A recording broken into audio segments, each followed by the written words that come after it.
Aku balas mulut busuk suamiku, ibu mertua dan kakak ipar yang menghina dan merendahkanku dengan kesuksesan. Assalamualaikum sahabat Bunda. Semoga Allah selalu memberikan kesehatan dan kebahagiaan untuk kita semua. Sebelumnya, jangan lupa absen dari daerah mana saja ya Bun, agar silaturahmi kita semakin erat. Ada apa dengan tanganku ini ya Bu? Kok rasanya gatal sekali?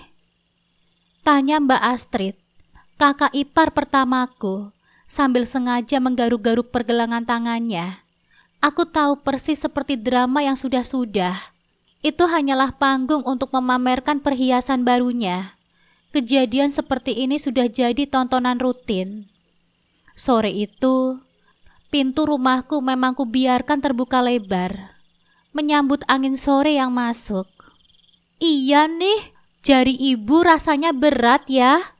Aduh, kayak ketiban emas, sahut ibu mertuaku. Tatapannya menyapu ke arahku dengan ketidaksukaan yang jelas.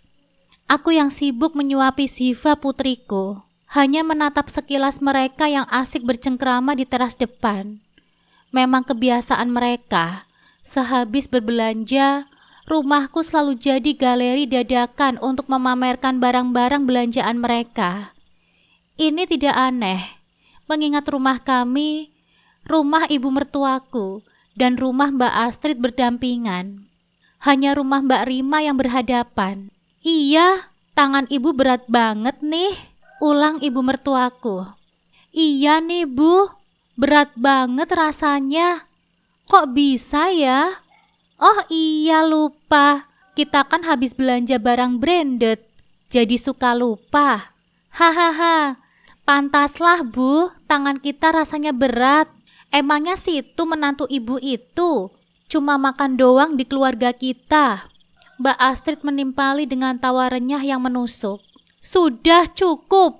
Jantungku berdenyut nyeri mendengar hinaan dan nyinyiran tak berkesudahan ini.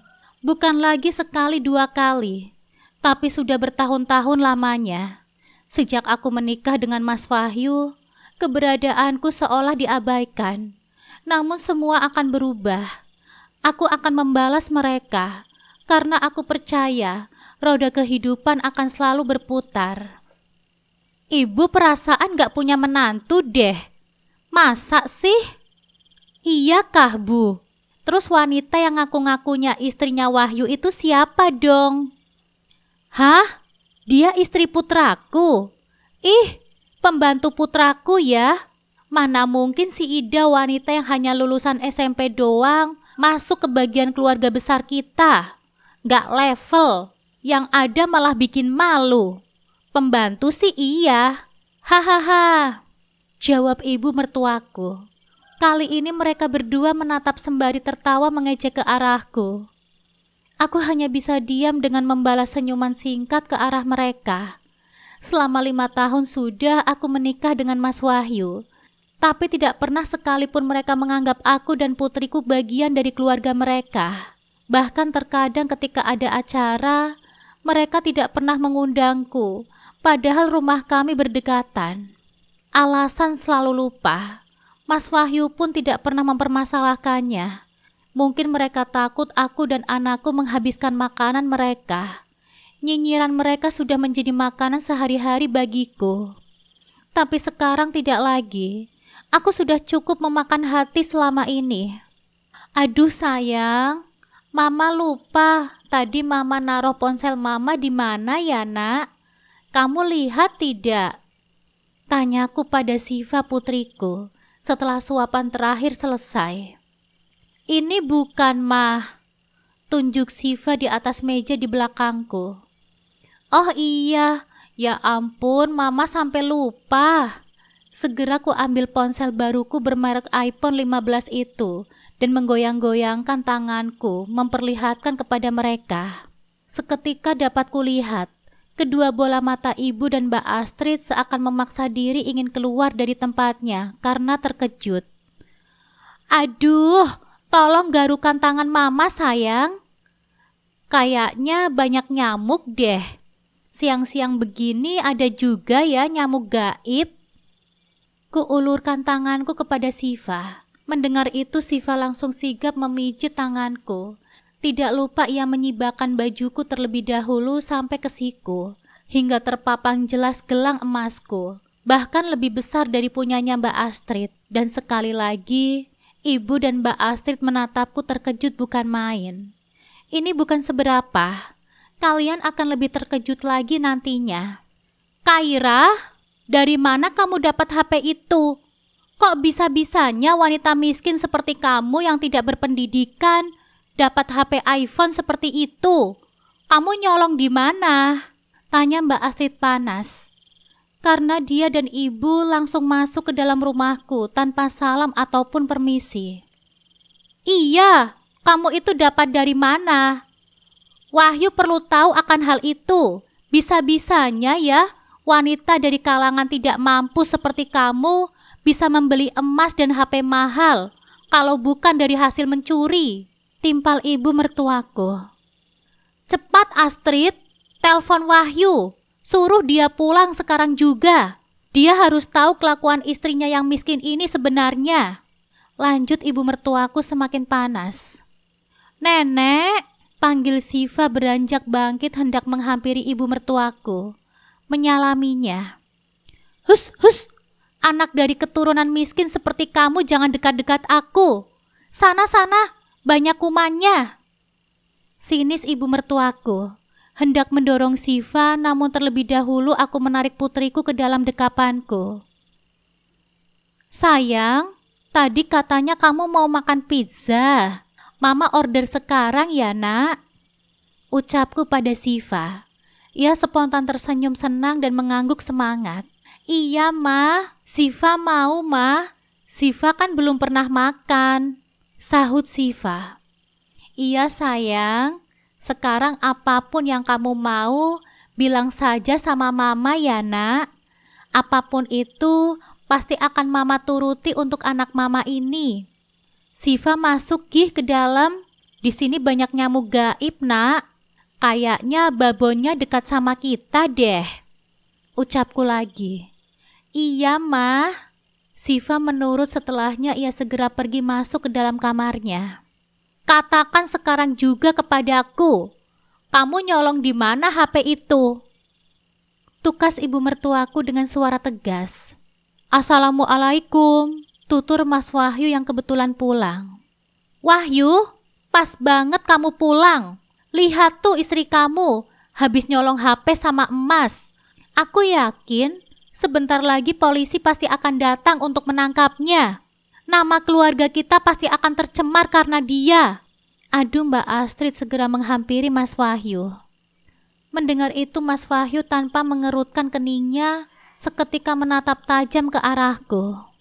Jangan asal bicara ya Mbak, nanti jatuhnya jadi fitnah. Tuturku kini berdiri menghadap mereka. Ekor mata Mas Wahyu tertegun melihat gelang emas di tanganku. Alah, gak usah bawa-bawa fitnah. Itu memang faktanya kan? Aku yakin istri kamu itu pasti punya peliharaan tuyul. Atau kalau tidak, dia jual diri. Dia pasti menggunakan tubuhnya untuk menggoda om-om kaya di luar sana. Pantas saja, akhir-akhir ini dia juga sering keluar sore. Pasti kamu mau ketemuan kan sama om-om itu? Lanjut Mbak Astrid. Mbak Astrid? Suaraku membentak keras. Jangan sembarangan bicara kamu ya Mbak. Aku memang wanita tidak berpendidikan tinggi seperti kalian semua. Tapi aku punya harga diri. Lanjutku. Kaira? Seru Mas Wahyu. Sorot matanya menajam. Hatiku kembali berdenyut-denyut mendengar bentakan Mas Wahyu. Pelankan suaramu kepada kakakku. Hormati dia. Lantang Mas Wahyu. Aku tersenyum kecil mendengarnya. Hormati dia? Siapa Mas? Wanita tukang nyinyir ini maksud kamu? Maaf ya, aku tidak punya kewajiban menghormati wanita sombong yang tidak punya adab ini. Sahutku cepat. Wajah Mas Wahyu terlihat terkejut mendengar tuturku. Karena selama ini aku tidak pernah membantah ataupun meninggikan suaraku. Tapi sekarang tidak lagi. Aku akan keluarkan semua unek-unek di kepalaku ini, menghadapi keluarga nyinyir sekaligus julid. Wah, sudah berani ya sekarang istri kamu itu, Wahyu? Sudah keluar sekarang sikap aslinya. Benar kan kata ibu dulu? Wanita miskin dan tidak punya pendidikan tinggi seperti ini tidak pantas ikut gabung dalam keluarga kita. Tapi kamu malah kepincut dengannya. Sekarang lihat, dia jadi pembangkang sekarang. Beli HP bagus dan emas dari hasil jual diri. Ibu gak habis pikir, atau jangan-jangan dia mengambil uang tabungan kamu secara diam-diam, Wahyu? Bisa saja kan dia nyolong uang kamu? Cepat, periksa saldo rekeningmu. Siapa tahu wanita ini mencurinya. Papar ibu mertuaku. Mas Wahyu nampak percaya. Segera ia membuka ponselnya melihat saldo rekening. Aku yakin itu karena memang Mas Wahyu punya m-banking. Namun tiba-tiba suara seorang pria menggema di ruangan itu. Assalamualaikum. Maaf, apa benar ini rumah atas nama Bu Kairah Hairunisa? Ucap seorang laki-laki berpakaian sales berdiri tepat di depan teras rumah. Oh iya Pak, saya sendiri, sahutku seketika menghampiri mereka. Ini Bu, kunci rumahnya. Ibu bisa tanda tangan di sini sebagai pemilik rumah. Ucap sales laki-laki itu yang bernama Herman, karena memang ada bed nama tergantung di lehernya.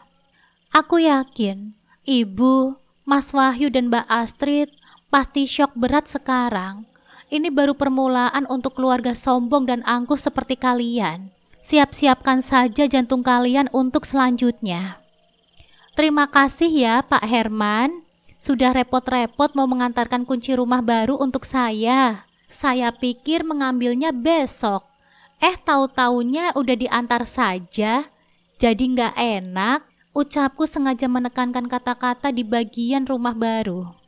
Hehehe, nggak apa-apa kok Bu. Sudah kewajiban kami juga memuaskan pelanggan. Sebenarnya sudah tadi siang saya antarkan ini Bu. Namun banyak sekali pekerjaan di kantor. Jadi sangat terpaksa baru saya antarkan. Maaf ya Bu, telat. Ucap Pak Herman. Aku tertawa kecil menyunggingkan senyumanku penuh. Oh, tidak masalah kok Pak. Sekali lagi saya ucapkan terima kasih ya sudah mau mengantar. Tuturku. Iya Bu, sama-sama. Kalau begitu saya permisi dulu ya Bu. Kalau ada apa-apa nanti kabari saya. Pamit Pak Herman. Aku mengangguk setuju. Iya Pak, hati-hati di jalan. Tuturku. Tuh kan bener. Fix. Sudah pasti istri kamu itu nyimpen om-om. Kalau tidak, nggak mungkin kan dia bisa beli HP iPhone, emas, dan apa barusan? Kunci rumah. Paling hanya gubuk kecil. Dasar wanita tidak tahu diri. Sudah bagus-bagus kamu menikah dengan adikku. Hidup mewah serba berkecukupan daripada hidup sama orang tuamu yang miskin itu. Tapi kamu malah tidak tahu malu. Malah jadi simpanan om-om. Sungut Mbak Astrid. Plak! Ku tampar keras pipi Mbak Astrid. Jangan pernah sekali-kali Mbak menghina orang tuaku. Lanjutku seakan sungguh geram dengan lidah berbisa wanita ini. Aku tahu mereka tidak suka kepadaku, tapi aku paling tidak suka jika membawa orang tuaku. Kairah! Seru Mas Wahyu. Hendak melayangkan tangannya menamparku, namun ia tahan. Kenapa Mas? Tampar saja. Tampar aku Mas. Kalau keluargamu menghinaku, keluargaku kamu diam saja. Tidak berkutik sedikit pun seperti kelinci. Sedangkan jika aku membalas mereka, kamu bentak dan bahkan ingin main kasar. Salahkah aku memasang badan untuk orang tuaku sendiri yang selalu dihina-hina oleh keluargamu itu, Mas? Aku tahu mereka orang miskin, Tapi keluargaku membesarkanku dengan penuh usaha dan kerja keras yang halal. Aku tidak bisa lagi membiarkan keluargamu menghina orang tuaku. Tolong ajarkan kesopanan kepada mereka untuk tidak memandang orang lain sebelah mata. Sungutku cepat. Mas Wahyu terdiam. Ia menurunkan kembali tangannya. Dasar menantu tidak tahu diri. Berani sekali kamu menampar anakku. Kali ini ibu mertuaku hendak menamparku. Sigap aku menangkap tangannya, lalu menghempaskan kasar. Jangan ibu pikir aku bakal diam saja kali ini. Kalian tindas. Ibu salah besar. Aku tidak akan tinggal diam lagi, Bu. Jika ibu menghina orang tuaku, apalagi berani menyakiti putriku lagi, maka berdoa saja supaya aku masih ingat kalau ibu adalah mertuaku. Atau kalau tidak, aku tidak tahu apa yang akan terjadi. Karena orang miskin ini tidak berpendidikan akan membuat ibu syok nantinya. Paparku menatap mereka secara bergantian. Masih baik hati aku hanya menamparnya, belum mengoyakkan mulut baunya itu. Tukasku dengan nafas sedikit memburu. Ibu, Mas Wahyu dan Mbak Astrid tidak berkutik apapun lagi. Permisi, dengan rumah Ibu Kaira Hoirunisa? Seorang sales kembali datang, namun kali ini dia seorang perempuan. Iya Mbak, dengan saya. Sahutku seketika merubah ekspresi wajahku tersenyum. Ini Bu, saya kesini mau mengantarkan mobil Ibu. Ini kuncinya dan tolong Ibu tanda tangani di sini ya untuk bukti pembayarannya. Ucap Mbak sales itu. Aku langsung menandatangani berkas-berkas itu. Tidak lupa aku menyerahkan kembali berkas itu. Yang ini untuk Ibu berkasnya. Ibu bisa mengecek terlebih dahulu mobilnya. Apa mau saya antar Ibu keliling dulu untuk mengecek kenyamanan mobil? Boleh Mbak, boleh. Sebentar ya, saya panggilkan putri saya dulu. Siva, sayang, sini nak. Aku menatap dingin ke arah ibu. Mas Wahyu dan Mbak Astrid yang sepertinya merasa kehabisan kata-kata sudah sekarang. Mas Wahyu dan Mbak Astrid yang sepertinya mereka kehabisan kata-kata sudah sekarang. Terdiam, ya, mungkin hanya itu yang bisa mereka lakukan sekarang. Siva yang mendengar suaraku pun segera membukakan pintu kamarnya, berlari menuju ke arahku. Ayo sayang, kita cek mobil baru kita, tuturku menekankan kata-kataku. Rasakan sekarang. Sekarang kalian merasa tersaingi bukan? Ini tentunya masih belum seberapa Mas, Ibu mertua dan Mbak Astrid. Masih banyak kejutan yang harus kalian lihat nantinya. Seusai berkeliling sebentar mengecek kenyamanan mobil yang baru saja dibelikan oleh Naura, aku dan Siva memutuskan untuk pulang.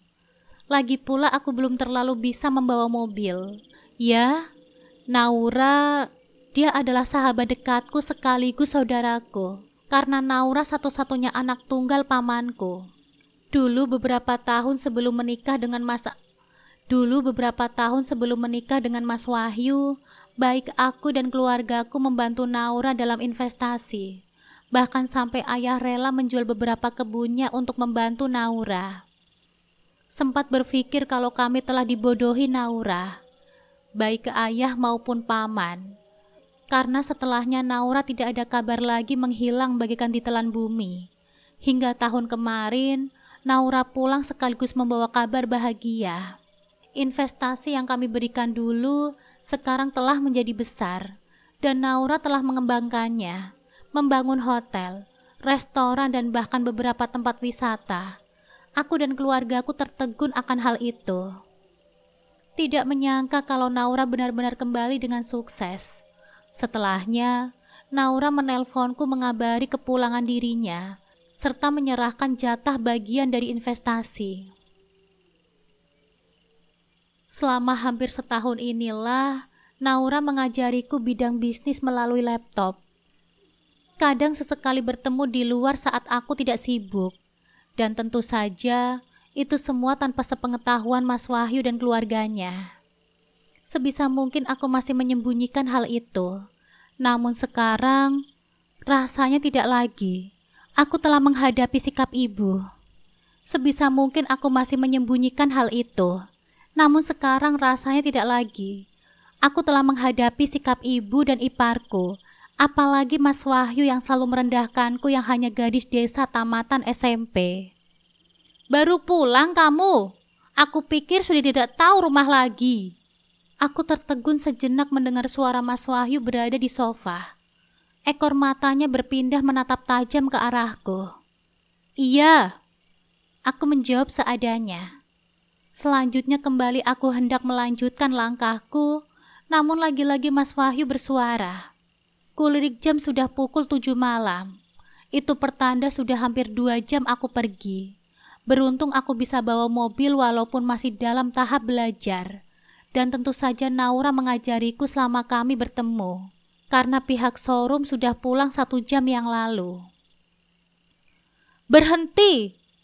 Mas Wahyu bersuara tegas, bahkan melangkah mendekatiku. Sayang, kamu masuk ke kamar ya. Kalau Ziva ngantuk, tidur aja duluan. Nanti Mama menyusul, karena malam ini Mama pengen tidur sama Ziva juga. Ucapku. Ziva mengangguk patuh.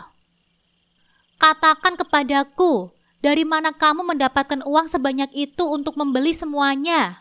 Kini Mas Wahyu benar-benar sudah berada di hadapanku, dengan pandangan penuh keseriusan. Apa harus aku memberitahumu, Mas? Dari mana aku mendapatkan semua uang itu? Tanyaku balik. Mas Wahyu merapatkan giginya menatap kesal kepadaku. Jadi benar apa yang dikatakan oleh Mbak Astrid, kalau kamu jual diri. Dek, jantungku perih menusuk mendengarnya. Apa serendah itu aku di matamu, Mas? Apa pernah kamu selama ini melihat aku jalan-jalan sama laki-laki lain? Tanyaku menantang. Kalau bukan, katakan dari mana semua uang itu. Oh, atau kamu mengambil uangku ya secara diam-diam? Hingga sampai bisa kamu membeli semuanya. Pantas saja, kamu selalu mengeluh tidak cukup uang yang aku berikan. Ternyata begini permainanmu. Mas Wahyu tersenyum kecil. Mendengar itu aku sedikit tertawa. Apa kamu bercanda, Mas? Uang 100.000 yang kamu kasih ke aku, dan itu pun kamu paksa untuk 3 hari. Kamu bilang aku menabung uangmu. Sementara kamu selalu minta ayam dan makanan enak setiap harinya. Apa kamu pikir itu cukup untuk membeli emas, rumah, dan mobil? Mas Wahyu menatapku tajam. Jadi kamu menganggap aku tidak bisa menafkahimu? Rahang tegas Mas Wahyu bergetar. Iya, emang pernah, Mas. Selama beberapa tahun kita menikah, sampai Ziva sudah besar seperti ini, kamu beri aku kebahagiaan. Uang saja kamu perhitungan sama aku, sama anak sendiri. Dan malah kamu membuat kaya ibumu dan kakak-kakakmu, tukasku. Selama menikah jangankan makan enak, Mas Wahyu membelikan aku sesuatu saja ketika dia gajian tidak pernah. Selama menikah, jangankan makan enak, Mas Wahyu membelikan aku sesuatu saja ketika dia gajian tidak pernah. Padahal dia manajer di sebuah perusahaan, dan tentu saja gajinya tidaklah sedikit. Sedangkan ibu dan kakak-kakaknya, walaupun sudah punya suami, tapi masih saja dia memberikan uang. Itu wajar aku melakukan itu kepadamu. Emang apa yang bisa kamu lakukan dengan uang yang aku kasih? Mau kamu apakan? Sementara kamu saja hanya tamatan SMP. Tidak tahu cara mengelola uang. Sementara ibu bisa membelikan emas untuk dia simpan. Kugosokkan dada ini. Terasa sesak. Terus apa kamu pikir? Aku tidak bisa menjaga uangmu.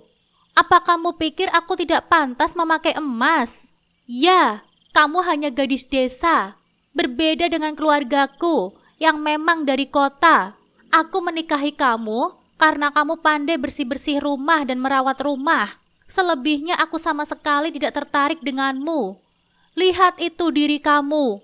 culun seperti ibu-ibu tidak terurus. Makanya aku malu mengajak kamu ke acara kantor, apalagi ke pesta.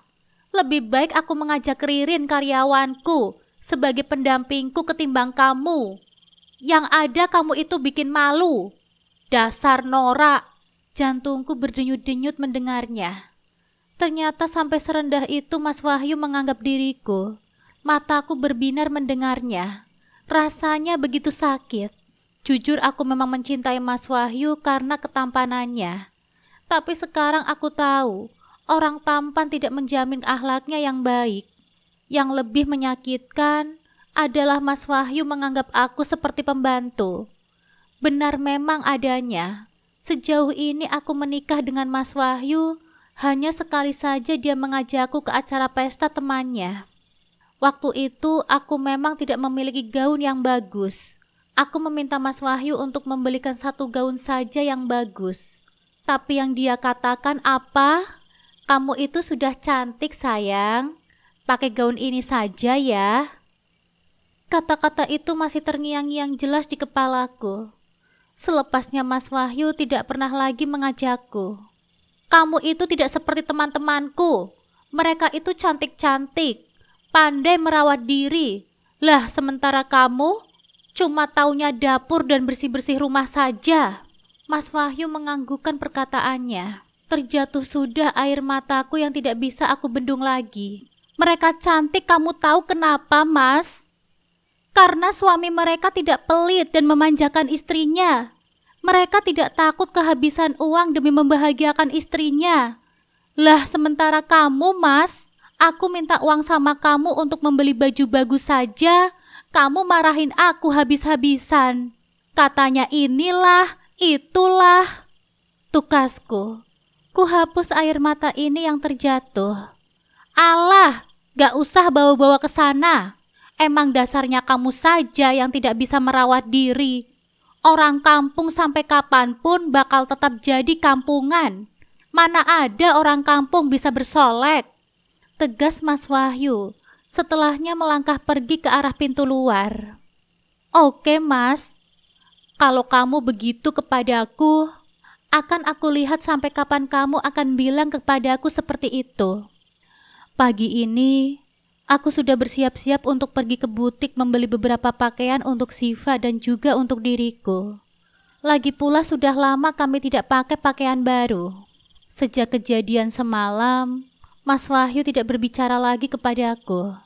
Bahkan tadi pagi dia tidak mau sarapan pagi. Tidak seperti biasanya. Ah, bodoh amat lah. Bukan urusanku juga. Yang penting aku sudah minta izin kepadanya untuk pergi nanti. Tepat pukul 9, aku dan Siva sudah siap. Kami sudah rapi dengan pakaian bagus.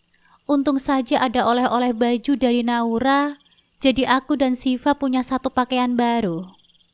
Wih, sudah cantik saja pagi-pagi begini. Mau ngelonte di mana kamu? Seru Mbak Astrid yang berada di teras rumah ibu. Aku tidak menggubrisnya. Mulutnya itu ingin sekali aku robek-robek. Lihat tuh Bu, menantu ibu. Dia mau jemput pelanggannya tuh.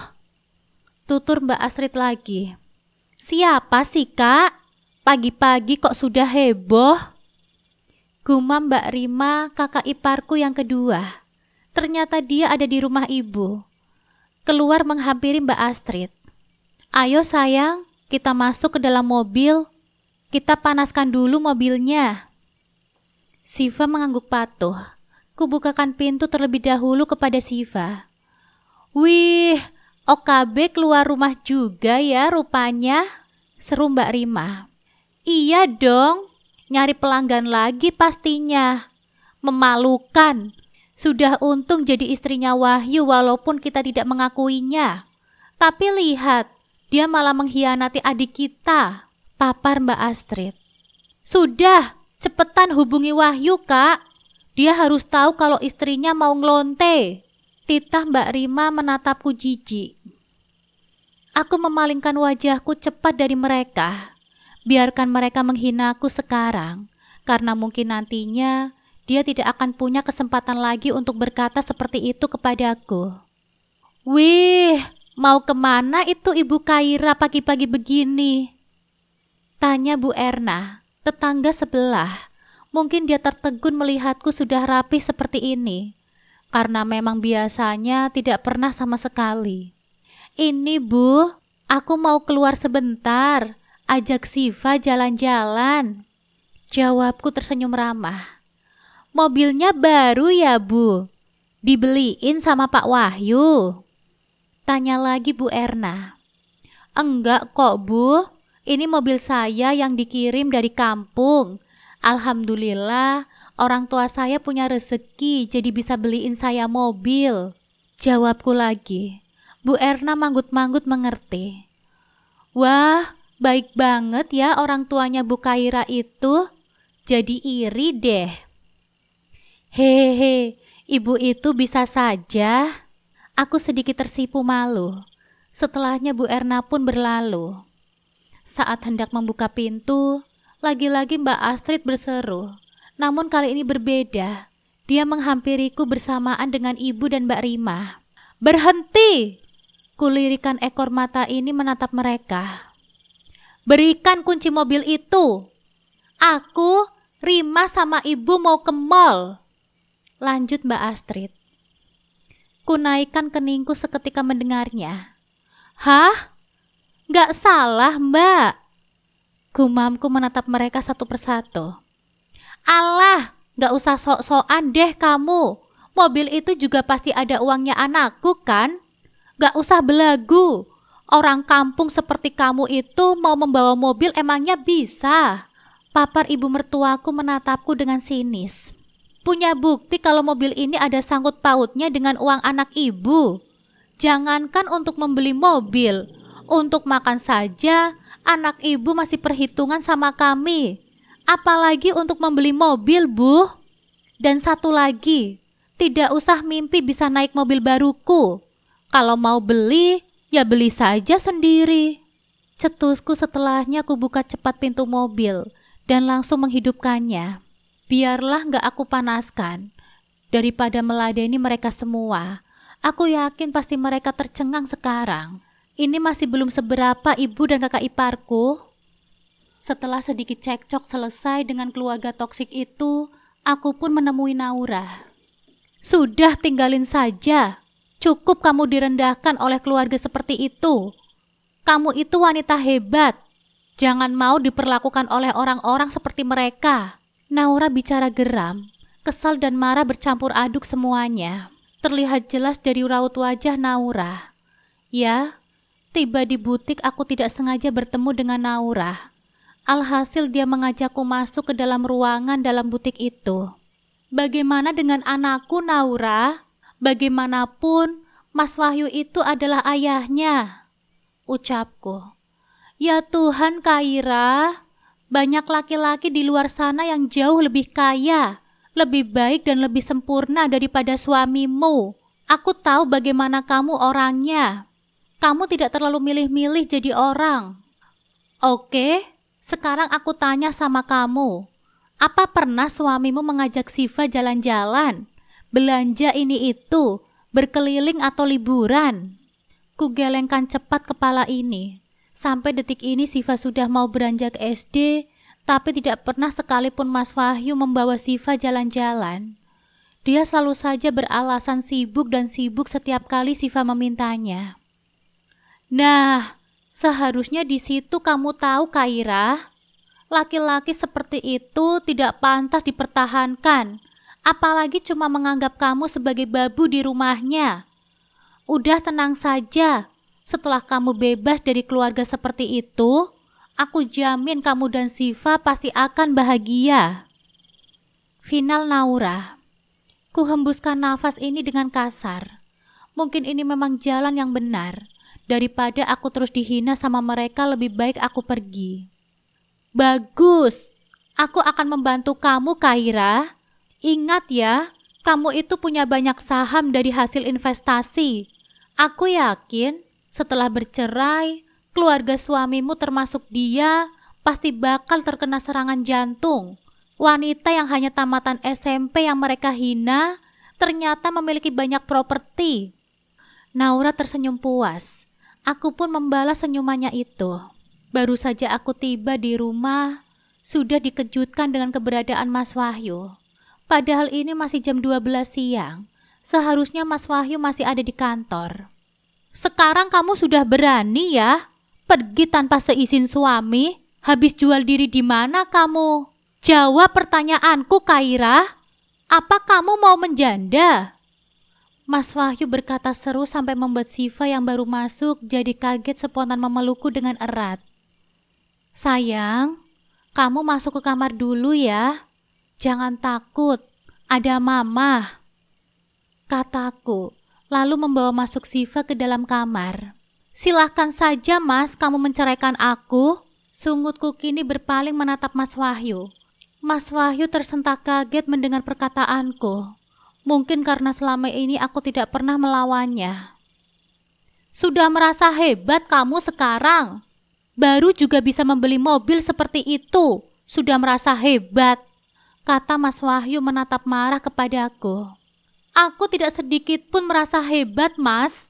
Aku hanya merasa capek terus-terusan kamu perlakukan aku seperti ini. Sementara ibu dan kakak-kakakmu kamu ratu-ratukan. Sedangkan aku istri sahmu, kamu perlakukan seperti pembantu di rumah kamu sendiri, Mas. Kalau kamu mau menceraikan aku siap. Ceraikan saja aku, tantangku. Sudah, ceraikan saja Wahyu. Ibu juga sudah muak dengan istri kamu yang tidak tahu diri itu. Dia sudah merendahkan ibu seperti ini. Lebih baik ceraikan saja Wahyu. Tutur ibu mertuaku yang tiba-tiba datang membukakan pintu rumah. Mungkin dia mendengar perkataan kami.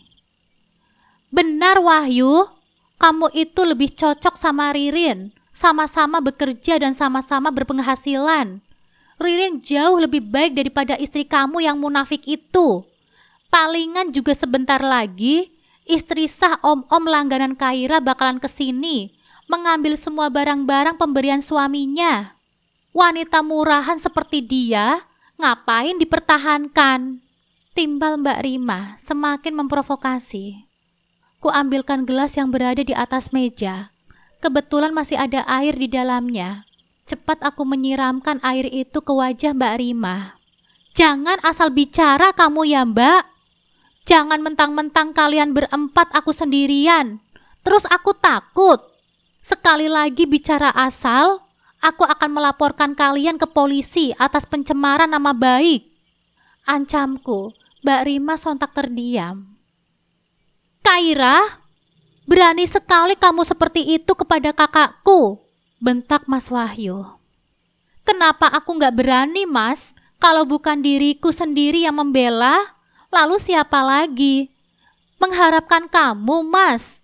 Aku rasa sampai kiamat pun kamu tidak akan pernah membelaku. Sungutku cepat. Dasar kampungan. Sudah Wahyu, talak saja istri seperti itu. Biar dia tahu, tanpa kamu dia tidak bakal bisa jadi apa-apa. Lihat saja, palingan nanti dia bakal ngemis-ngemis minta rujuk sama kamu. Ibu yakin itu? Kata ibu mertuaku menatap nyalang kepadaku. Benar itu Wahyu. Kalau perlu jangan kasih dia kompensasi sedikit pun. Biar dia tahu rasa. Percaya sama kakak. Istri sah dari om-om simpanan pasti bakal kesini. Sebelum nama kamu jelek lebih baik kamu talak saja dia. Biar dia tahu rasa. Timpal Mbak Rima. Detik ini juga aku talak kamu Kaira. Kamu bukan lagi istriku. Aku tidak sudi mempunyai istri bekas simpanan om-om mesum. Lanjut Mas Wahyu. Mampus kamu. Rasain jadi janda sekarang kamu. Jangan harap kamu bisa balikan lagi sama adikku. Aku juga tidak sudi mempunyai adik ipar pelakor seperti kamu. Cuy! Timpal Mbak Rima meludah hampir saja mengenaiku. Namun beruntung aku mundur beberapa langkah. Ibu juga nggak mau punya menantu seperti dia, Wahyu. Lebih baik kamu segera menikah sama Ririn. Jauhi dia. Wanita seperti dia ditawar jadi pembantu saja ibu tidak sudi. Papar lagi ibu mertuaku. Aku juga tidak sudi menjadi menantu kalian. Jangan kalian pikir aku bakal ngemis-ngemis minta balikan sama laki-laki pelimplan seperti Mas Wahyu. Laki-laki yang bersembunyi di ketiak ibunya. Mendingan kamu menikah saja sama ibu kamu, Mas. Ingat perkataanku itu, Mas. Gak akan ada satupun wanita yang sanggup tinggal dengan ibu dan kakak ipar seperti mereka. Tukasku. Ibu dan Kak Rima menatap nyalang kepadaku. Terima kasih, Mas. Aku sangat bersyukur akhirnya kamu membebaskan aku dari keluarga sombong dan angkuh seperti kalian. Sambungku lagi. Dasar menantu kurang ajar. Menantu enggak. Aku bukan menantu ibu lagi. Jangan sebut aku menantu lagi. Sampai kapanpun, aku tidak akan mau menjadi menantumu lagi. Selaku memotong perkataan ibu mertuaku dengan cepat. Dasar wanita tidak ada sopan santunnya sama orang tua. Cerca Mbak Rima.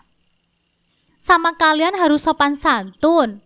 Jangan mimpi kalian. Gak layak bersikap sopan santun kepada orang-orang seperti kalian. Sahutku cepat. Sudah, usir saja dia, Wahyu. Ngapain dibiarin tetap tinggal di sini? Wanita pelakor seperti dia, pantasnya di kolong jembatan. Tidak usah kamu beri dia kompensasi apapun. Dia nggak layak mendapatkannya. Papar lagi Mbak Rima.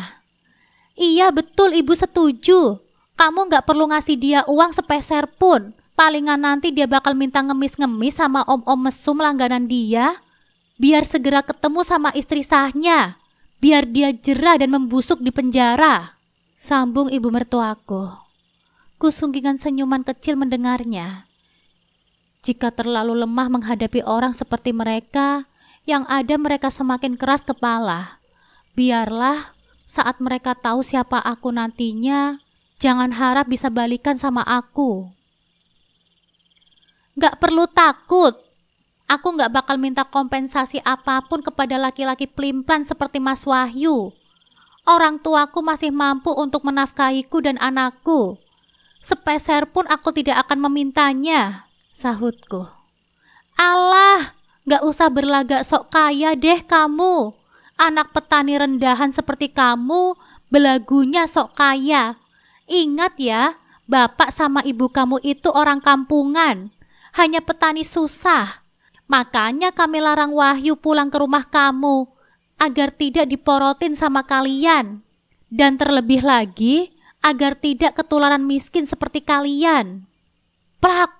Ku tampar kuat pipi putih Mbak Rima dengan segenap kemampuanku. Ah! Rintih Mbak Rima memegangi pipinya seketika. Kairah! Kairah! Mas Wahyu berteriak keras. Refleks aku memundurkan langkahku dengan cepat. Ini masih belum seberapa ya Mbak. Jika kamu berani sekali lagi menghina orang tuaku, jangan salahkan aku jika aku akan bakar mulut busukmu itu. Dan kamu ya Mas, kamu bilang kepadaku kan, kalau keluarga kamu orang kota. Kamu bangga-banggakan itu Mas, gak ada orang kota yang punya mulut comberan seperti dia. Aku masih diam jika kalian menghinaku, tapi tidak untuk orang tuaku. Camkan itu baik-baik, tegasku. Lalu setelahnya aku memasuki kamar Siva. Terlihat anak itu meringkuk di atas kasur sembari memeluk lututnya sendiri. Ya Allah, maafkan Mama ya nak. Di usia kamu yang masih dini, kamu harus melihat kelakuan seperti ini. Maafkan Mama sayang. Mama janji setelah ini kamu akan bebas dari orang-orang seperti mereka. Semua ini salah Mama nak. Mama yang salah memilih suami. Kucium kepala Siva dalam, lalu membawa putri kecilku ke dalam pelukanku. Kita sudah cukup terhina sayang. Selama ini kita diam saja, tapi tidak sekarang. Karena kita sudah bebas dari mereka. Ini janjiku Mas, kamu dan keluargamu akan merasakan seperti apa yang kami rasakan. Wahyu, awasi itu mantan istrimu. Jangan di sini diam aja. Nanti dia malah mencuri atau harta berharga lainnya. Ucap mantan ibu mertuaku. Walaupun mereka di luar dan aku masih di kamar Siva. Dengan pintu terbuka, Aku masih sangat jelas mendengar pembicaraan mereka. Iya, Bu. Biar aku saja yang mengawasinya. Tenang saja. Tidak akan aku biarkan wanita itu mengambil apapun dari rumah ini. Sahut Mbak Rima melengos datang berdiri tepat di depan pintu kamar. Sudah cepat. Gak usah dramatis jadi orang. Gak bakal kami kasihan sama kamu dan anak kamu itu. Jangan banyak ngomong kamu jadi orang. Kalau mau pergi, ya pergi saja. Gak usah undur-undur waktu segala. Biar apa coba? Biar kasihan kali ya. Ih, najis. Gak bakal kami kasihan sama pelakor seperti kamu. Atau mau aku usir sekarang juga? Cetus Mbak Rima dengan tatapan nyalangnya. Sayang, kita pindah rumah yuk. Kita pindah ke rumah yang Mama beli. Kita tinggal di sana ya.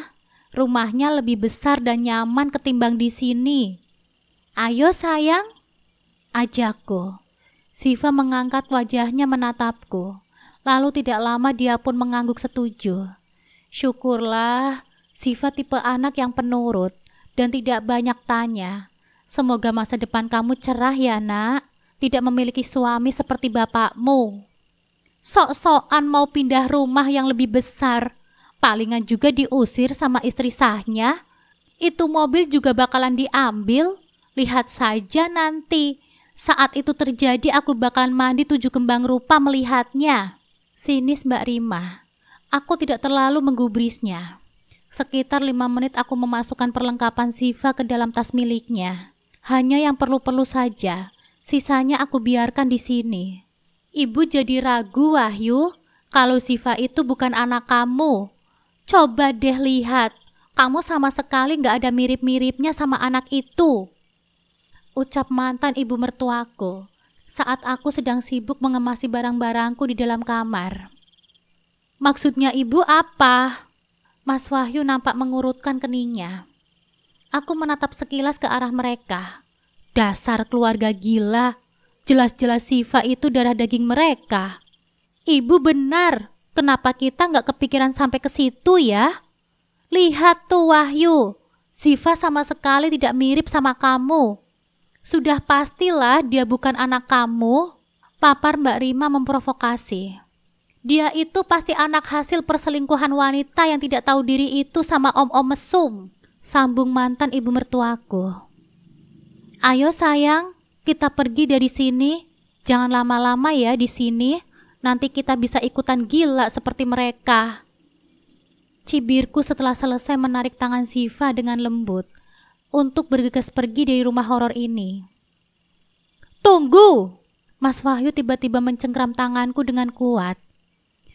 Ada apa lagi sih mas? Kurang puas kalian menghinaku? Seruku menarik kasar tanganku yang dicengkram kuat sama Mas Wahyu. Terasa panas dan sakit. Jangan pernah kamu sentuh-sentuh aku lagi, Mas. Kita sudah bukan muhrim lagi. Sambungku dengan tegas. Akhirnya bisa bebas dari cengkraman tangan Mas Wahyu.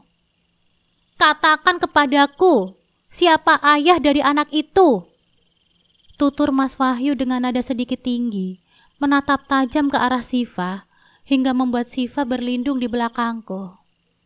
Kamu tanya siapa ayah dari anak ini, Mas? Kok bisa ya ada laki-laki kayak kamu di dunia ini? Kamu termasuk manusia apa bukan sih, Mas? Sungutku merasa tidak habis pikir dengan jalan pikiran Mas Wahyu. Jelas-jelas dia yang mengambil kehormatanku di saat malam pertama, dan dia dengan entengnya mempertanyakan siapa ayah Siva. Apa semua anak harus wajib mirip sama ayahnya? Maksud kamu itu apa? Kamu pikir aku binatang? Hardik Mas Wahyu. Aku tidak bilang begitu ya, Mas. Kamu sendiri yang bilang seperti itu. Kalau kamu manusia, kamu pasti tahu siapa ayah dari Siva. Kecuali kamu bukan manusia. Penguin saja tahu mana yang anaknya dan mana yang bukan. Apalagi manusia. Geramku, lalu melengos pergi setelahnya. Kurang ajar. Kalau dia kembali ngemis-ngemis ngotot minta rujuk sama kamu, Wahyu, jangan pernah kamu terima lagi. Wanita rendahan seperti dia seharusnya tidak pernah masuk ke dalam keluarga kita. Ibu jadi nyesel karena telah membiarkan kamu menikah dengannya. Sialan, kalau bukan karena ayah kamu dulu teman dekat petani rendahan itu, tidak mungkin kamu bakal nikah sama anak sialan itu. Cibir mantan ibu mertuaku masih sangat jelas terdengar di daun telingaku. Setelah aku keluar dari rumah angker itu, aku melihat Mbak Astrid dan Bu Erna. Ih, Bu Astrid, siapa sih pemilik rumah ini? Kok nggak datang-datang ya? Padahal rumahnya kan sudah jadi. Ucap Bu Erna tetangga sebelahku. Terlihat berbincang-bincang dengan Mbak Astrid, mantan kakak iparku yang pertama. Pantas saja di rumah horor itu, Mbak Astrid tidak ikut serta keluarganya yang lain. Ternyata dia lagi bergosip dengan Bu Erna di depan rumahnya. Iya nih, jadi nggak sabar nungguin pemilik rumah ini datang. Pasti bakal ada hajatan kan? Jadi kita bisa makan enak deh. Mbak Astrid menimpali. Aku hanya bisa tersenyum kecil mendengarnya. Rumah bertingkat 2 itu dengan nuansa modern. Apa Mbak Astrid akan berkata seperti itu jika dia tahu kalau akulah pemilik rumah itu? 5 bulan yang lalu, Naura menyarankan aku untuk membangun rumah sendiri atas nama Siva. Dia berkata untuk berjaga-jaga, siapa tahu nanti aku tidak bisa bersama dengan Mas Wahyu lagi. Dan ternyata itu benar. Sekarang aku dan Mas Wahyu telah berpisah. Beruntung aku menyetujui apa yang Naura sarankan waktu itu. Jadi sekarang aku tidak repot-repot lagi untuk pindah. Namun sayangnya, aku dan Naura tidak menemukan tanah kosong satupun. Sehingga pada akhirnya ketemu di depan rumah Mbak Astrid. Dulunya ini hanyalah tanah kosong biasa saja. Mau tidak mau, aku membeli tanah ini. Dan setelah pembelian, Naura langsung mengurus pembangunannya. Sempat sekali Naura mampir ke rumahku saat dia mengontrol pembangunan. Dia pun juga tahu siapa saja keluarga suamiku. Mungkin mereka pikir ini rumah Naura. Apalagi mereka juga pernah melihat Naura saat mengecek pembangunan. Iya betul, beruntung banget ya Bu, jadi istrinya. Punya suami kaya bisa membangun rumah sebesar itu. Kalau jadi istrinya pasti bakal bahagia banget ya Bu. Tutur Bu Erna lagi. Senang tidak karuan membahasnya. Pasti dong Bu. Aduh, gak sabar deh. Pemilik rumah ini kapan ya datangnya? Pengen masuk rumahnya, biar bisa foto-foto di dalam buat pamer di Facebook. Sahut Mbak Astrid juga tidak kalah bahagia. Saya juga Bu Astrid. Mau pamer pada teman-teman saya. Lanjut Bu Erna. Nggak tetangga, nggak kakak ipar, sama-sama memiliki sifat yang sama. Sama-sama memiliki mulut julid. Aku tahu betul bagaimana sikap Bu Erna di depanku dan di depan keluarga mantan suamiku. Maka jarang sekali aku mengobrol dengannya. Bu Kaira, mau kemana Bu? Kok bawa koper segala? Tanya Bu Erna saat menyadari kehadiranku. Mau kemana kamu? Kok bawa barang-barang? Mau pergi ke rumah selingkuhan om-om mesummu itu ya? Cibir Mbak Astrid tidak suka melihatku. Maksud Bu Astrid apa Bu? Selingkuhan om-om mesum? Bu Erna nampak bingung menatapku sekilas, lalu berpaling kepada Mbak Astrid. Namun aku tahu betul, di balik sikap bingungnya, ada rasa mendalam untuk meneliti masalah orang. Bu Erna nggak tahu. Tidak, Bu. Memangnya kenapa ya? Bu Erna berjalan mendekati Mbak Astrid. Ya Allah, kenapa sih aku memiliki tetangga seperti mereka? Itu, wanita yang nggak tahu diri, sudah bagus-bagus jadi istri adikku. Dia malah menjual dirinya kepada laki-laki lain. Ibu lihat saja tuh, dia dalam sekejap bisa membeli mobil, emas dan HP baru. Kerjaannya apa coba? Dia aja nggak kerja, kalau bukan jadi simpanan om-om mesum. Cibir Mbak Astrid. Hah? Masa sih Bu? Ih, kok bisa ya? Aku kira itu mobil pemberian dari Mas Wahyu. Ternyata bukan. Ih, Kok jadi jijik saya lihatnya? Tutur Bu Erna kini menatapku dengan jijik. Ingin sekali aku mencongkel mata kedua wanita itu menatapku seperti itu. Gak akan kami biarkan Wahyu untuk membelikan mobil untuk wanita itu. Yang ada dijual sama dia. Tahu sendirilah, anak petani gak bisa melihat barang mewah. Maruk, seru Mbak Astrid lagi. Siva, ayo sayang, kita harus cepat-cepat pergi dari sini. Takutnya nanti kita ikut ketularan gila, iri, dengki dan sirik kayak mereka berdua. Tuturku pada Siva yang semakin erat memegangi tanganku. Heh, maksud kamu apa? Kamu ngatain kami gila? Celetuk Mbak Astrid. Aku gak ngomong seperti itu kok Mbak. Kalau kesindir ya maaf. Aku kira Mbak itu waras. Ternyata emang gila ya rupanya. Pantas saja selalu fitnah orang dan sirik lihat orang senang. Ternyata emang orang gila.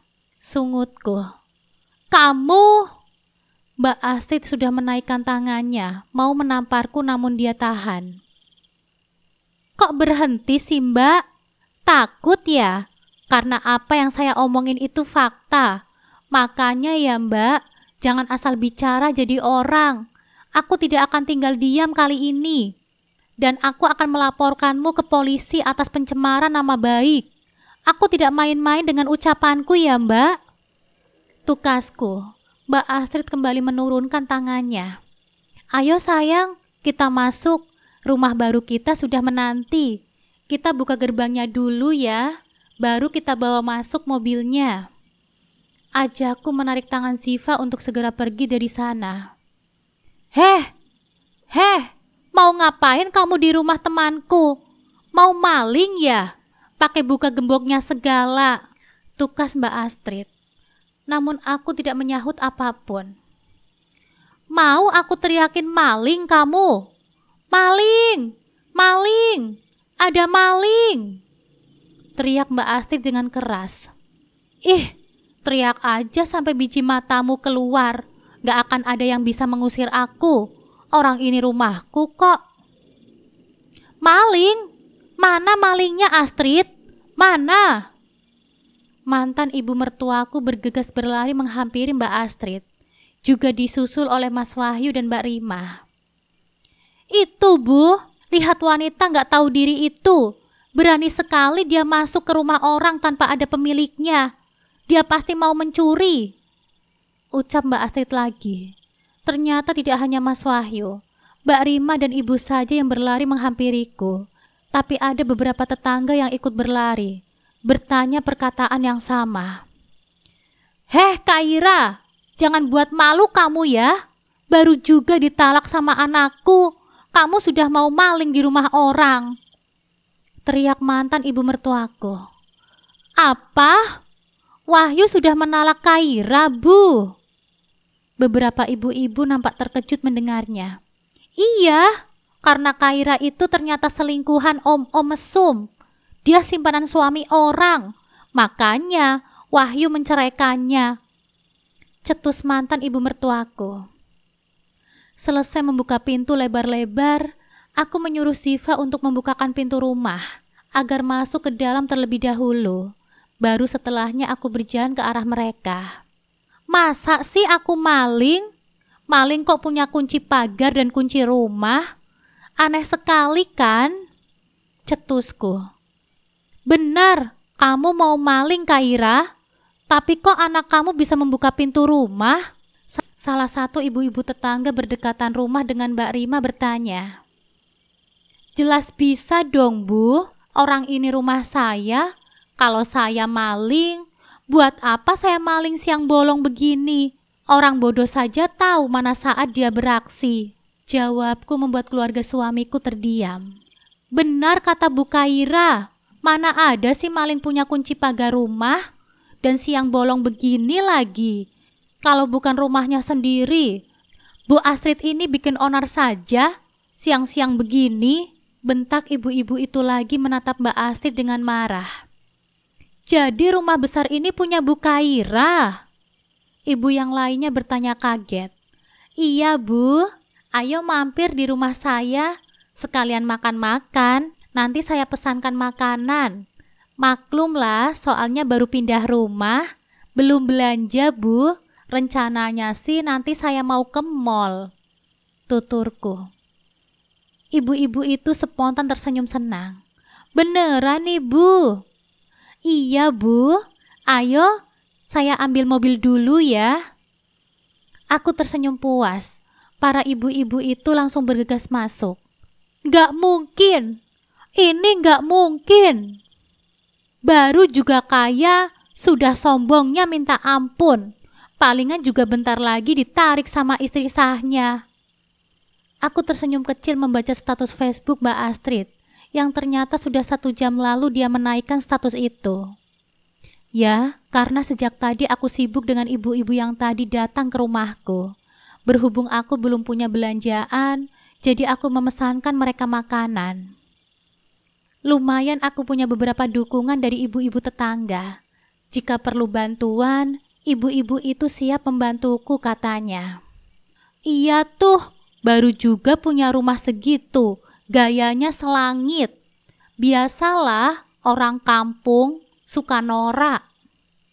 Lagi-lagi aku terkekeh membaca komentar di postingan Mbak Astrid tadi. Siapa lagi kalau bukan komentar dari Mbak Rima? Hati-hati buat kalian wahai ibu-ibu sama mantan istri adikku Wahyu. Kaira. Ups, kesebut namanya. Entar suami kalian yang dipelet sama dia. Dia kan wanita pelakor. Jariku seakan gatal ingin mengetik sesuatu. Benarkah? Kalau aku pelakor, boleh dong sekali-kali menggoda suami kalian? Komentarku tersenyum puas. Tidak lama aku mendapatkan notifikasi balasan dari Mbak Astrid. Apa maksud kamu? Kamu jangan macam-macam ya, Kaira. Dasar wanita gak tahu malu, tidak tahu diri. Jangan berani kamu dekat-dekat sama suamiku. Mbak Astrid membalas dengan marah. Aku semakin terkekeh membacanya. Makanya Mbak, jangan suka fitnah. Kalau bicara itu harus ada buktinya. Nuduh orang pelakor, tapi nggak ada buktinya. Itu jatuhnya fitnah Mbak. Dan aku bisa bawa ini ke jalur hukum atas perbuatan tidak menyenangkan. Balasku cepat. Tidak ada lagi balasan dari Mbak Astrid. Dan tidak lama postingan Mbak Astrid pun sudah tidak ada lagi. Mungkin dia sudah menghapusnya. Tapi untungnya aku sudah screenshot tadi sesudah aku berkomentar balasan. Sore hari, tepat pukul 4 sore, sesuai perkataanku, aku pergi berbelanja perlengkapan dapur, dan tentunya bersama Siva putriku. Namun sebelum pergi ke toko pembelanjaan, aku terlebih dahulu pergi ke salon. Selama hidupku baru 2 kali aku ke salon. Pertama saat ada acara di sekolah dulu, dan kedua saat 2 hari sebelum aku menikah dengan Mas Wahyu. Sekalian aku membuat story di WA dengan caption, "Duh, segarnya hari ini, duduk di tempat seperti ini, udaranya bikin sejuk hati." Seperti harapanku, kedua mantan kakak iparku serta ibunya melihat storyku. Setelah beberapa menit aku naikkan. Sombong banget sih, aku juga sering kok ke situ. Bahkan lebih dari itu. Komentar Mbak Rima. Hahaha, kenapa Mbak? Panas ya? Aku nggak pernah tuh komen apapun di statusmu. Kok Mbak heboh banget ya komen-komen status orang? Balasku cepat. Dasar nggak tahu malu. Nggak usah belagu jadi orang. Terserah aku dong, mau komen apa enggak. Aku yang punya WA. Oh iya, aku beritahu ya sama kamu, Wahyu itu sudah siap melamar Ririn, dan mungkin dalam waktu dekat ini mereka akan melangsungkan pernikahan. Aku tahu kamu pasti sakit hati banget kan? Ih, kasihan deh, suaminya mau menikah lagi. Sambung pesan Mbak Rima, mencoba memanas-manasi pikiranku. Pikirnya aku panas kali ya. Dia tidak tahu aku malah senang.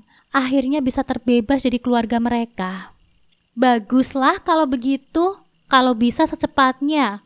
Atau enggak besok saja mereka menikah. Biar lebih cepat, lebih baik. Supaya Mas Wahyu nggak bisa lagi minta rujuk sama aku suatu saat nanti. Karena aku nggak akan pernah mau kembali sama dia. Jemariku semakin gatal membalasnya. Gak usah kepedean kamu. Adikku gak akan mau kembali lagi sama kamu. Kita lihat saja nanti. Seusai dari salon, waktu pun sudah menjelang malam. Aku menyempatkan waktu sejenak ke toko perhiasan. Namun tiba di sana, keningku sedikit mengerut saat menyadari ada 3 sosok sangat familiar berada di sana. Mbak, emangnya nggak bisa kurang?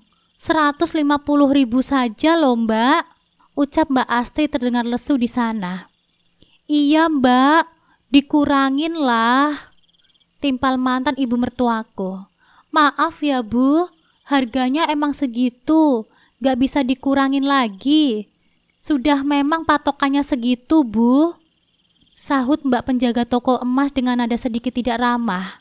Mungkin dia sudah capek menghadapi keluarga mantan suamiku itu. Sial, bagaimana ini bu? Uangnya nggak cukup 150.000 lagi. Kita jadi nggak bisa pamer sama Kaira. Ujar Mbak Rima terlihat meremas jemarinya dengan kasar. Cepat, telepon Wahyu minta uang lagi sama dia. Pokoknya kita harus beli emas ini, agar Kaira tahu siapa kita. Sungut mantan ibu mertuaku. Melihat Mbak Astrid ingin menelpon, buru-buru aku menarik tangan Siva agar bersembunyi di balik tembok. Halo Wahyu, uangnya nggak cukup. Kakak minta kamu transfer lagi ya, ucap Mbak Astrid. Terdengar jelas di daun telingaku. Apa? Kamu habis ditipu? Aku sedikit kaget mendengarnya. Berapa? Hah? 50 juta? Lagi-lagi aku tercengang mendengarnya. Mas Wahyu habis ditipu sebanyak itu. Jadi kamu nggak bisa ngirimin uang? Terus kakak harus gimana? Uangnya nggak cukup, kurang 150.000 lagi. Gerutu Mbak Astrid terlihat kesal. Dasar kakak tidak punya perasaan. Adiknya kena musibah, bukannya bela sungkawa malah mendesak uang. Wahyu. Ah, sial! Mbak Astrid terlihat emosi, mungkin karena panggilan telepon sudah diputuskan oleh Mas Wahyu. Bagaimana? Apakah uangnya sudah ditransfer? Tanya ibu menghampiri Mbak Astrid. Wahyu kehilangan uang, Bu. Dia ditipu sama orang 50 juta. Dan itu uang perusahaan, jawab Mbak Astrid. Seketika membuat ibunya kaget bukan main. Apa? Dia ketipu? Terus sekarang gimana, Bu? Nggak bisa beli emas dong? Mbak Astrid masih bersikeras. Minta sama suami kamu saja, ucap ibu terdengar lesuh. Nggak bisa, Bu. Mas Ilyas lagi banyak pengeluaran, sahut Mbak Astrid cepat. Kalau begitu minta sama suaminya Rima. Nggak bisa juga, Bu. Suamiku lagi bayar cicilan motor. Untuk kami saja pas-pasan, bantah Mbak Rima ikut menghampiri. Beginilah sikap kedua kakak Mas Wahyu. Dari dulu mereka tidak pernah mau mengeluarkan uang sepeser pun.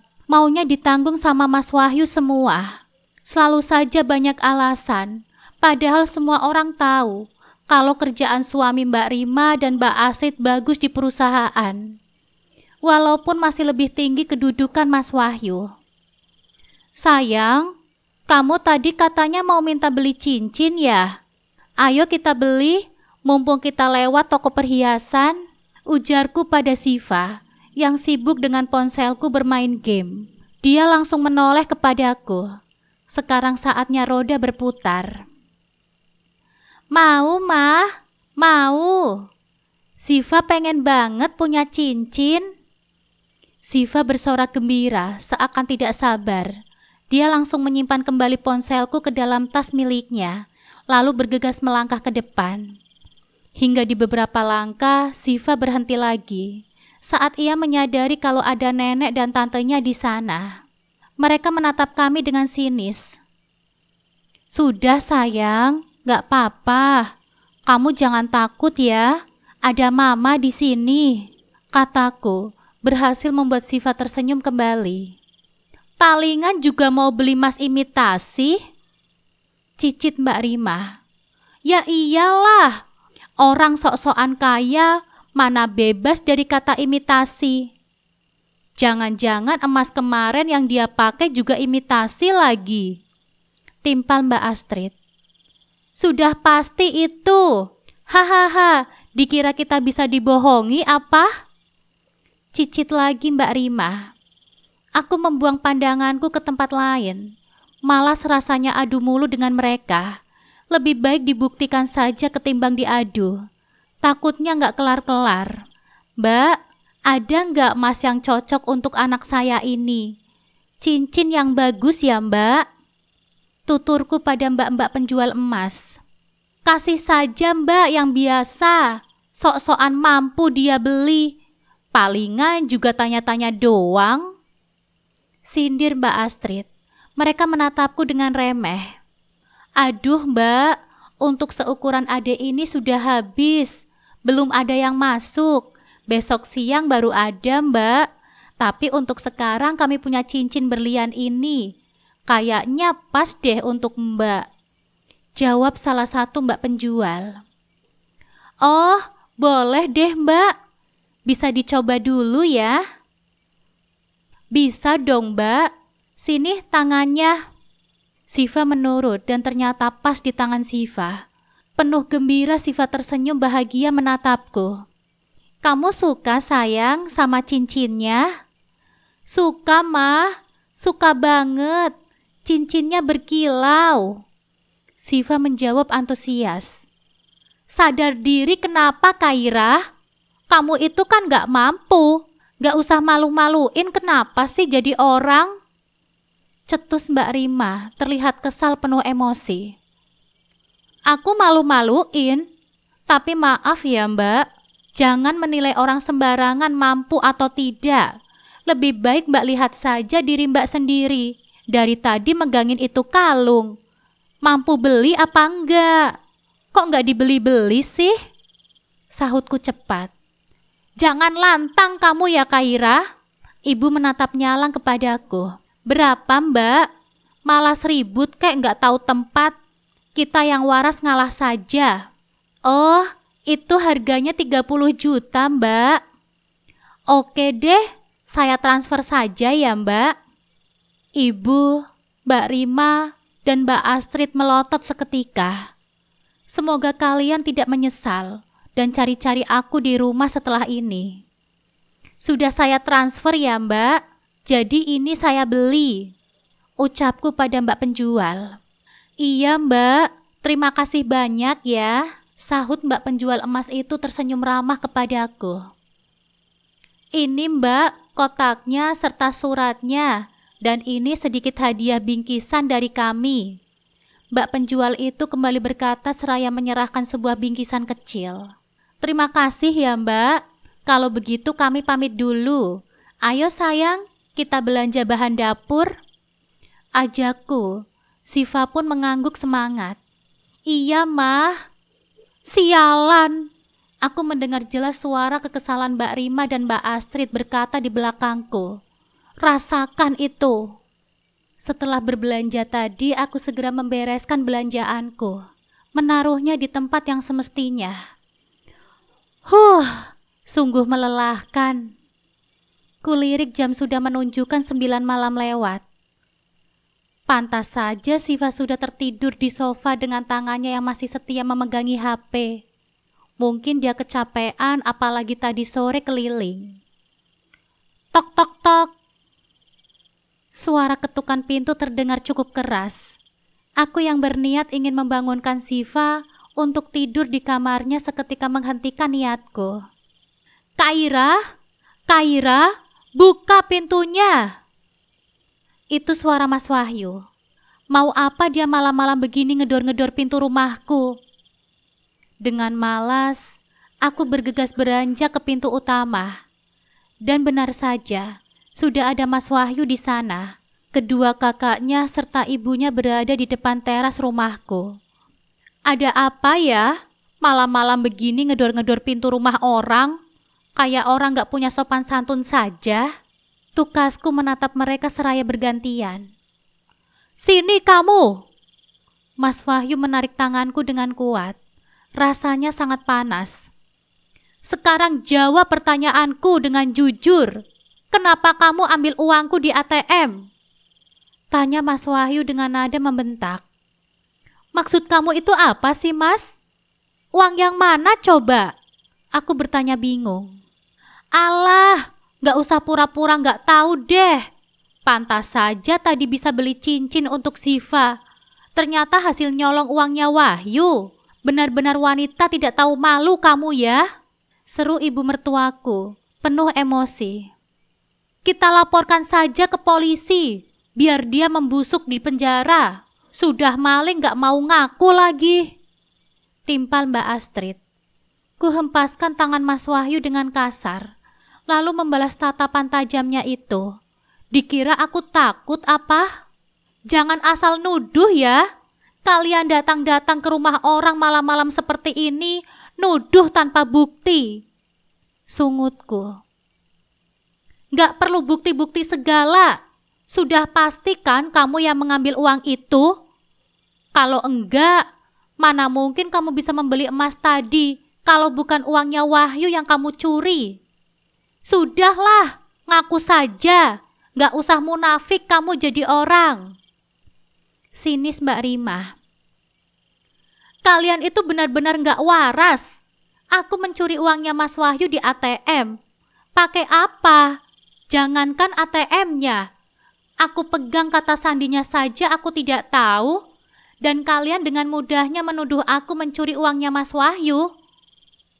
Cibirku dengan geram. Mereka terdiam. Dikira mereka bisa membodohiku. Menggantikan rugi dengan kesalahan yang sama sekali tidak aku lakukan. Jangan mimpi. Aku bukan Kaira yang dulu. Yang mungkin masih tunduk sama orang-orang kayak kalian. Kenapa kalian diam saja? Katanya mau laporin aku ke polisi. Baguslah, supaya secepatnya kalian yang digeret ke kantor polisi karena telah mengganggu kenyamanan orang. Kalau kalian gak mau, oke, biar aku saja yang menelpon polisi sekarang juga. Kebetulan aku memegang ponselku yang dimainkan oleh Siva tadi, karena aku niatnya ingin membangunkan Siva. Tapi tidak jadi karena keburu mendengar gedoran pintu, akhirnya ponselku kubawa. Tunggu! Mas Wahyu berkata terbata-bata. Kenapa, Mas? Biar masalahnya cepat kelar dan kalian tidak mengganggu ketentraman orang lain. Tukasku. Dan sialnya aku lupa mengunci pintu gerbang. Pantas saja mereka bisa masuk. Ternyata aku lupa mengunci pintu gerbang. Aku rasa masalah ini tidak perlu dibawa ke kantor polisi. Ucap Mas Wahyu lagi. Tidak hanya Mas Wahyu, ibu dan kedua kakaknya terlihat pucat sekarang. Bahkan sangat jelas mereka menelan saliva mereka sendiri dengan kasar. Lalu aku harus gimana? Apa aku harus membiarkan kalian begitu saja? Setelah apa yang kalian lakukan di rumahku, berteriak-teriak gak jelas, nuduh aku mencuri uangmu, sedangkan aku pegang ATM kamu saja gak pernah. Gimana mau mencuri? Sungutku dengan kesal.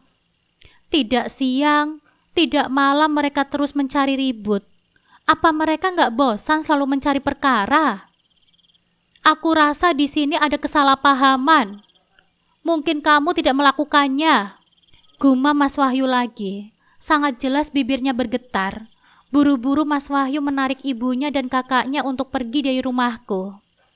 Dasar orang gila, gumamku dengan kesal. Keesokan harinya, pagi-pagi sekali aku terkejut kedatangan Naura yang sudah tiba di depan rumahku. Wanita itu bergegas menekan bel pintu rumahku. Naura, gumamku cukup terkesiap. Spontan aku langsung memeluknya dengan singkat. Iya, ini aku. Gimana kabarmu? Tanya Naura. Alhamdulillah aku baik, Naura. Jawabku apa adanya. Maksudku, apa suamimu masih mengganggumu? Lumayan sih. Semalam dia dan keluarganya itu gedor-gedor pintu rumahku dan mereka menuduhku mencuri uangnya Mas Wahyu. Jelasku. Naura membulatkan matanya. Terus kamu baik-baik saja kan?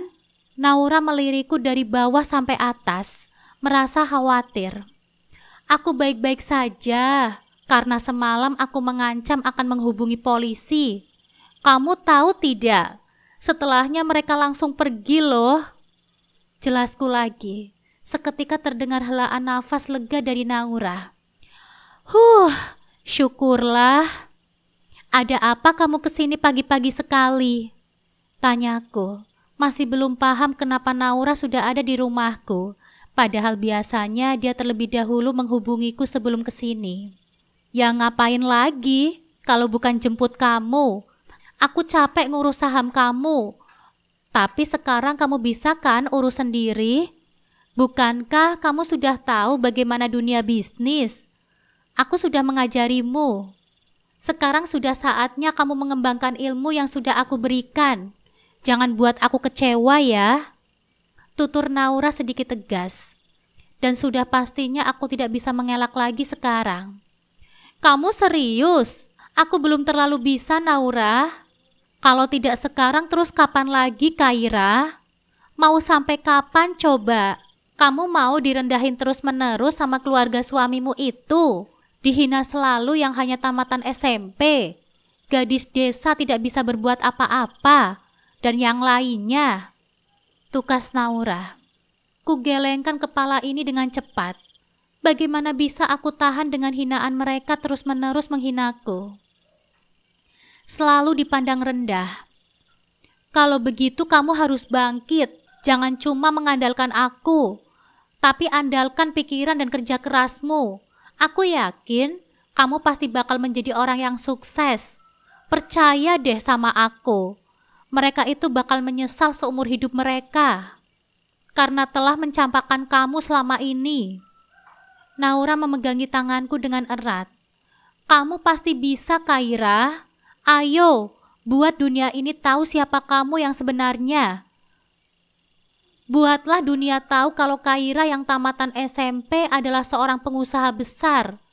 Kaira yang seorang anak petani adalah seorang wanita sukses. Aku mendukungmu sepenuhnya. Jangan takut, aku selalu ada untukmu.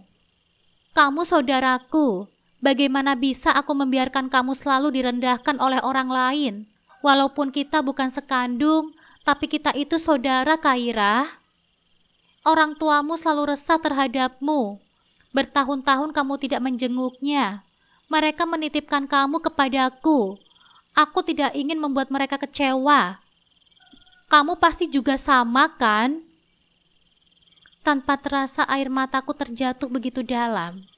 Benar, aku tidak boleh selalu mengandalkan orang lain. Aku harus berusaha sendiri, demi anakku, demi masa depannya yang harus cerah. Sudah cukup dari kecil dia menderita kasih sayang dari ayahnya sendiri. Sekarang sudah saatnya dia merasakan kebahagiaan. Maafkan mama ya, nak. Maafkan mama ya, sayang. Ayah, ibu, maafkan Kaira yang tidak bisa pulang bertahun-tahun. Bagaimana keadaan orang tuaku, Naura? Tanyaku. Naura tersenyum hangat. Orang tuamu baik-baik saja. Cuma namanya orang tua pasti tidak luput dari kata obat. Tapi kamu jangan khawatir, karena nanti siang orang tuamu akan kesini, melihat anaknya dan cucu mereka untuk pertama kalinya. Ya Allah, betapa berdosanya aku. Dari Siva kecil sampai sebesar ini, kedua orang tuaku belum pernah melihat cucunya sama sekali. Mas Wahyu tidak pernah mengizinkan aku untuk pulang kampung. Maafkan aku, ayah, ibu. Sudah, gak usah nangis lagi. Semuanya sudah berakhir sekarang. Kamu pasti bisa. Tunjukkan pada orang tuamu kalau kamu putrinya yang bisa dibanggakan. Orang tuamu mengerti kenapa kamu tidak bisa pulang. Tutur Naura. Aku memeluknya dengan erat, bahkan sangat erat. Terima kasih Naura. Tanpa kamu, aku tidak mungkin seperti ini. Terima kasih banyak. Sama-sama Kaira. Aku senang bisa membantumu. Baiklah, hari ini kamu tenangkan saja dirimu. Besok kita akan pergi. Sekarang sambutlah orang tuamu dengan senyuman indahmu. Jangan pikirkan apapun, karena kamu sudah terbebas sekarang. Gumam Naura. Terima kasih Naura. Hei, apa-apaan ini? Wahyu, jangan ambil perhiasan ibu. Seru mantan ibu mertuaku saat aku hendak membuka pintu gerbang sepenuhnya. Wahyu harus menjual ini, Bu, buat menutupi uang perusahaan yang hilang. Kalau tidak, Wahyu akan dilaporkan ke polisi, Bu, dan Wahyu akan dipenjara. Sahut Mas Wahyu dengan tegas. Beberapa kotak perhiasan berwarna merah ada di tangannya. Tapi kenapa harus menjual perhiasan ibu? Bantah ibu, menarik paksa kotak perhiasan itu. Perhiasan ini juga uangku kan, Bu? Aku yang memberikan uang untuk ibu, untuk membeli perhiasan ini, yang ibu gunakan untuk pamer kepada Kaira. Sungut Mas Wahyu bersikeras. Ya kalau kamu jual perhiasan itu, ibu gak punya perhiasan lagi. Itu bukan urusanku, Bu. Kalau gajian nanti Wahyu belikan lagi. Tidak, ibu tidak mau, Wahyu. Pokoknya kamu cari jalan lain. Jangan ambil perhiasan ibu. Ibu bersikeras. Wahyu, teriak ibu mertuaku penuh kepedihan. Namun Mas Wahyu tetap melanggang pergi darinya. Beberapa hari setelah aku dan Naura resmi mengajukan gugatan cerai di pengadilan, kabar tidak sedap tentang mantan suamiku dan keluarganya mulai tercium. Bukan dari Mas Wahyu langsung, melainkan dari Bu Erna, si ratu gosip di komplek ini. Mulutnya memang ember, tapi kali ini informasi yang ia sampaikan sungguh membuatku terkejut sekaligus puas. Bu Kaira, dengar-dengar Mas Wahyu itu sekarang lagi kena musibah besar ya di kantornya. Bisik Bu Erna suatu pagi. Wajahnya penuh antusias. Selain uang 50 juta yang hilang itu, ternyata dia juga ketahuan korupsi 30 juta. Wah, gawat banget ya. Jantungku berdesir mendengar kabar itu. Bukan karena sedih, melainkan karena rasa keadilan yang mulai terbayar. Oh iya, saya kok baru tahu ya, Bu? Jawabku pura-pura terkejut. Iya, makanya itu rumah mereka sampai digadaikan buat nutupin utang-utangnya. Kalau enggak, Wahyu bisa masuk penjara. Lanjut Bu Erna. Dan tahu tidak, suami Mbak Astrid dan Mbak Rima itu juga ikut dipecat loh, karena terlibat sama Mas Wahyu. Wah, sekeluarga kena batunya semua. Aku hanya bisa tersenyum tipis. Ternyata karma itu nyata dan bekerja lebih cepat dari dugaanku. Keluarga yang dulu selalu meremehkanku, kini terpuruk dalam masalah finansial yang parah. Bu Erna melanjutkan tentang kabar lain yang tidak kalah mengejutkan datang dari Ririn, wanita yang dulu ingin dinikahi Mas Wahyu. Dan yang paling lucu lagi ya, Bu Erna melanjutkan dengan nada mengejek. Ririn itu yang katanya mau menikah sama Mas Wahyu, langsung kabur begitu tahu Mas Wahyu bangkrut. Dasar wanita mata duitan. Aku tidak kuasa menahan senyum puas. Wanita yang mereka bangga-banggakan sebagai penggantiku ternyata tidak lebih dari seorang oportunis. Kini hidup Mas Wahyu dan keluarganya benar-benar sengsara. Mereka kehilangan segalanya.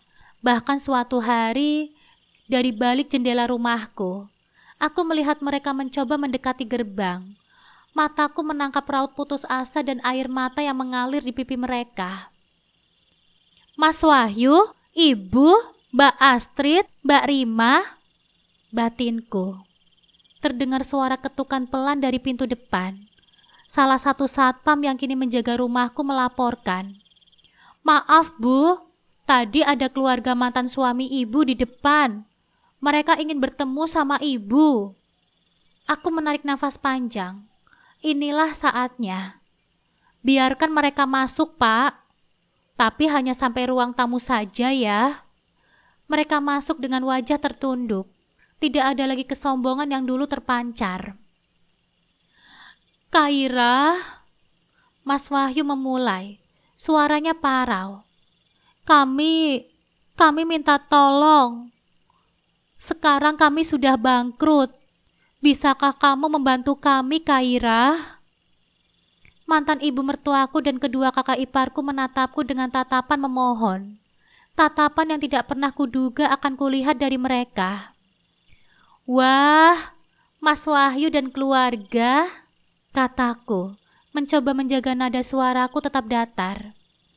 "Dulu kalian selalu merendahkanku, menuduhku ini itu, bahkan membuangku begitu saja. Apa kalian ingat semua itu?" Mbak Astrid mencoba menyelah. "Tapi Kaira, kami minta maaf. Kami hilaf, Kaira." "Hilaf?" ucapku sinis. "Bertahun-tahun kalian menindasku dan anakku. Kalian bilang aku tidak punya pendidikan, tidak tahu apa-apa, dan hanya bisa merepotkan. Kalian bahkan menuduh Siva bukan anaknya Mas Wahyu." Wajah mereka pucat pasi mendengar pengingatanku. "Kalian pikir aku akan melupakan itu semua begitu saja?" Aku berdiri tegak, memandang mereka satu persatu. Aku punya janji pada diriku sendiri untuk membalas semua penghinaan kalian dengan kesuksesan. Naura yang kebetulan bersamaku melangkah maju. "Kalian tahu, Kaira ini punya saham di beberapa perusahaan besar. Dia punya hotel, restoran, dan banyak properti lainnya. Semua itu hasil kerja kerasnya selama ini. Dia adalah pemilik perusahaan yang dulu kalian kira miliknya om-om mesum itu." Mata mereka terbelalak kaget. Bahkan Mas Wahyu nampak tidak percaya. "Jadi, apa yang kalian inginkan dariku sekarang?" tanyaku dingin. Kami hanya butuh bantuanmu, Kaira." Mantan ibu mertuaku mulai terisak. "Bantuan?" Aku tersenyum masam. "Dulu saat aku butuh uang 100.000 untuk 3 hari, Mas Wahyu saja perhitungan. Sekarang kalian datang meminta bantuan?" "Maafkan kami, Kaira," ucap Mbak Rima. Air matanya mulai menetes. Aku menggeleng pelan. "Penyesalan selalu datang terlambat. Kalian sudah menanam, dan inilah yang kalian tuai." Aku memberi isyarat kepada satpam. "Tolong antarkan mereka keluar, Pak, dan pastikan mereka tidak kembali lagi." Pak Satpam dengan sigap menghampiri mereka. Aku melihat raut wajah mereka yang bercampur antara amarah, penyesalan, dan rasa malu yang tidak tertahankan. Air mata mereka mengalir deras di pipi mereka masing-masing saat satpam perlahan-lahan mendorong mereka keluar dari rumahku. Setelah keluarga Mas Wahyu diusir oleh satpam, suasana di rumahku kembali tenang. Aku menatap punggung mereka yang menjauh. Rasa puas bercampur lega menyelimuti hatiku. Janji yang kuucapkan dulu untuk membalas hinaan mereka dengan kesuksesan akhirnya terwujud juga. Bukan hanya materi, tapi juga yang terpenting adalah kemerdekaan batin yang kudapatkan. Aku kini terbebas dari belenggu intimidasi dan perlakuan rendah yang selama ini aku terima. Naura mendekatiku. Senyumnya hangat. "Kamu hebat, Kaira. Ini baru permulaan." Aku mengangguk, memeluknya dengan erat. "Terima kasih, Naura. Tanpa kamu, aku tidak akan sampai ke titik ini sekarang." Sejak hari itu, hidupku dan Siva benar-benar berubah. Aku fokus mengembangkan bisnis yang telah dirintis oleh Naura, mulai dari hotel, restoran, hingga beberapa tempat wisata. Dengan bimbingan Naura, aku belajar banyak tentang dunia bisnis, manajemen, dan strategi pemasaran. Awalnya memang sulit, banyak tantangan dan keraguan. Namun setiap kali teringat hinaan dari keluarganya Mas Wahyu, semangatku kembali membara. Aku tidak ingin lagi diremehkan. Kaira yang dulu hanya lulusan SMP, gadis desa yang dianggap tidak tahu apa-apa, kini bertransformasi menjadi pengusaha wanita yang sukses, yang disegani banyak orang. Aku menghadiri berbagai pertemuan bisnis, bernegosiasi dengan klien besar, dan terus memperluas jaringan usahaku. Penampilanku pun berubah total. Aku tampil lebih modern dan elegan, tanpa melupakan kesederhanaan yang dulu selalu kupegang. Siva yang tumbuh menjadi anak yang cerdas dan ceria. Dia mendapatkan semua kasih sayang dan fasilitas yang terbaik yang dulu tidak pernah aku berikan. Keluarga Mas Wahyu sesekali masih mencoba mendekatiku melalui berbagai cara, entah lewat telepon atau pesan singkat yang selalu kuabaikan. Mereka bahkan pernah datang ke kantorku, memohon bantuan dan meminta maaf. Namun pintu maafku sudah tertutup dengan rapat. Luka yang mereka torehkan terlalu dalam, dan kini aku memilih untuk fokus pada kebahagiaanku dan Siva. Mas Wahyu dan keluarganya, seingatku semakin terpuruk. Aku mendengar kabar bahwa rumah mereka akhirnya benar-benar terjual habis, dan mereka terpaksa hidup berpindah-pindah. Mas Wahyu sendiri kesulitan mendapatkan pekerjaan yang layak karena catatan buruknya, sementara Mbak Astrid dan Mbak Rima juga menghadapi masalah ekonomi setelah suami mereka dipecat. Mereka yang dulu begitu bangga dengan status orang kota, kini harus merasakan pahitnya kehidupan. Aku tidak lagi menyimpan dendam. Rasa sakit hati itu perlahan-lahan memudar, digantikan oleh kedamaian. Aku menyadari bahwa kesombongan dan keangkuhan mereka adalah penjara bagi diri mereka sendiri.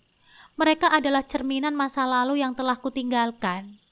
Kadang aku berpikir tentang bagaimana jika suatu hari nanti kami bertemu lagi di sebuah acara besar. Mungkin di sebuah pesta bisnis yang aku selenggarakan, atau di acara amal yang aku dan Naura dukung. Aku tidak akan menghindari mereka. Aku akan menyapa mereka dengan senyuman ramah dan tenang, tanpa ada lagi jejak kesakitan atau dendam di mataku. Aku akan menunjukkan bahwa aku Kaira yang dulu mereka remehkan, kini adalah seorang wanita yang telah mencapai puncak kesuksesan dan kebahagiaan.